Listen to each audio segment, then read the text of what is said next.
गिबियावनो राबां दख'रा दुलाय बर' फरायसा आफादा 50 बोसोर जिहेतु बिथांमोना दिनै सनाथि मायथाइ फोरबो फालिदों बेयावहाय गासै आगुनि गायसनजेननायनिफ्राय थानाय दैदेनगिरि बिथांमोननिसिम दुलाय बर' फरायसा आफादनि जानानै जों गाहाम हामलायथि बावहरो आरो बिथांमोन जि बर' माहारियारि बादखौ लानानै बिथांमोना जि मोनसे गायसननाय आरो बे लामाखौ दिनै दिन्थिनायखायनो जोङो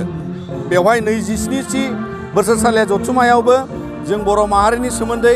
बायदि बिथिंखौ लानानै सावरायनायनि मोनसे खाबुखौ मोनदों आरो बिनिखायनो बियो जोबोद बाख्नायथाव आरो दिनै राबां हालामाव गोबां जोंहा हारिमु दावगानाय जोंनि सोलोंथाइ आरो बायदि बिथिङाव जों दावगानो थाखाय दिनै माहारिनि बिथिङाव जों मावलांनांगौ दङखाय आथिखालनि दख'रानि दैदेनगिरि बिथांमोननिसिमबो आङो बे राबां ओनसोलनि बयनिसिमबो गाहाम हामलायथि आं दुलाय बर' फरायसा आफादनि जानानै बावहरो। बिटिआर गोरोबथाया मैयासिम 44 बोसोर जालांबाय आरो बे गोरोबथायाव 1 बोसोरा जोंना कभिडआव थांनाय जादों जों नुयो बयबो मिथिगौ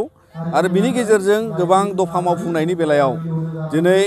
गुबै दफा बायदियै ओनसोल फेहेरनायनि बाथ्रायाव बियो मावफुंजागासिनो दङ। दिनै 41 गामिया गफुर हालामनिफ्राय ओरैहाय बिश्वनाथ बाहागोनिफ्राय सनितपुर बाहागोनिफ्राय दिनै बेयाव सोसनजाबाय आरो बेबायदिनो उन समाव गोबां गामि दंबावो जायफोरखौ दिनै जोङो बेवहाय मोनजोबगोन आरो बेखौ जों फोथायो आरो बे मोनसे गोथों जे बिटिआर गोरोबथानि थाखाय दिनै जोंनियाव